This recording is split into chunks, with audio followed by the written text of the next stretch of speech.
Մեծարգո վարչապետ, կառավարության կարևոր գերատեսչությունը, նաև համանման հանձնաժողովը, որը պատիվ ունեմ ղեկավարելու, այժմ կոչվում է աշխատանքի և բարեկեցության հարցերի նախարարություն և հանձնաժողով։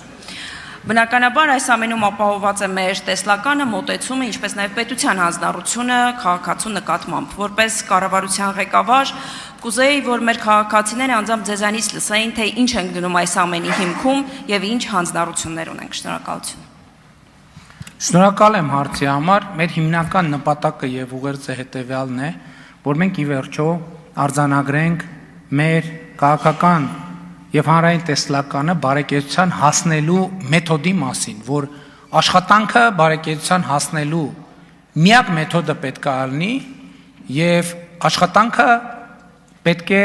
մեր ռազմավարական տեսլականն է, որ մեր իրականության մեջ աշխատանքը միշտ ասոցացվում է չարչարանքի հետ, որ աշխատանքի արդյունքում դու պետք է ունենաս սոցիալական ապահովության կարիք։ Դա ինչ որ առումով խորհրդային մտածողություն է, որովհետև աշխատանքը եւ սոցիալական ապահովությունը շատ իրար հետ կապված չէին։ Դրանք զուգահեռ process-ներ են։ Մենք ուզում ենք այս տրամաբանությունը փոխենք։ Բայց իհարկե մենք հասկանում ենք նաև մտահոգությունները եւ կառավարության մեջ էլ այդ մտահոգությունը կար, որ չլինի թե տպավորություն ստեղծվի, թե կառավարությունը եւ պետությունը իր սոցիալական պարտավորություններից ուզում է խուսափել։ Ոչ, ընդհակառակը։ Նախ մենք ամենակարևոր սոցիալական պարտավորությունը կառավարության համարում ենք այն, ինչը արտահայտել ենք մարդը պետք է ուժեղացնի պետությունը, պետությունը պետք է ուժեղացնի մարդուն կարգախոսի կամ ձևակերպման մեջ։ Մենք մտածում ենք, որ ուժեղ մարդը կրթված մարդն է։ Իսկ այն մարդը, որ իր կրթությամբ կարող է անել աշխատանք, որը կարող է ապահովել իր բարեկեցությունը։ Բայց մենք հասկանում ենք նաև, որ սոցիալական որոշակի շերտեր կան, ում բոլոր դեպքերում պետությունը պետք է սոցիալական ծառայություններ մատուցի։ Մեր տեսլականն է, որ աշխատունակ մարդկանց տոկոս չասեմ, մաքսիմալ տոկոսը իր աշխատանքով կարողանա վաստակի։ Եվ երբ որ մենք ծախս ենք անում նման քաղաքացիների համար, այդ ծախսը առաջին հերթին ուղղված լինի աշխատանքի շուկայում նրանց մրցունակության բարձրացմանը, որ այն ինչ որ մենք իրենց տալիս ենք որպես սոցիալական աջակցություն կամ ենթադրվում է որ պիտի տայենք, մենք նրան աջակցենք, որ ինքը իր աշխատանքով դա վաստակի։ Դա իր կյանքի որակը նույնպես լավացնում է։ Բայց մենք հասկանում ենք նաև, որ սոցիալական շերտեր կան, որոնց պետքա մշտապես աջակցենք։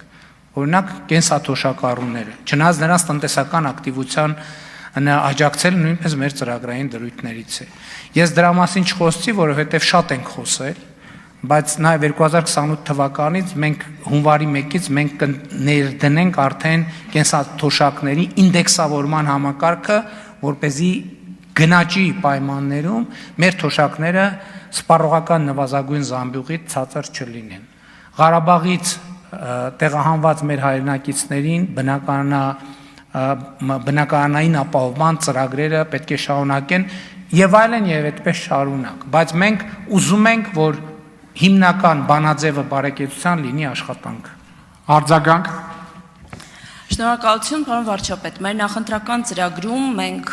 տնտեսական զարգացումը սահմանել ենք որպես պետական շահ եւ արդեն կառավարության ծրագրում արտացոլված ունենք, որ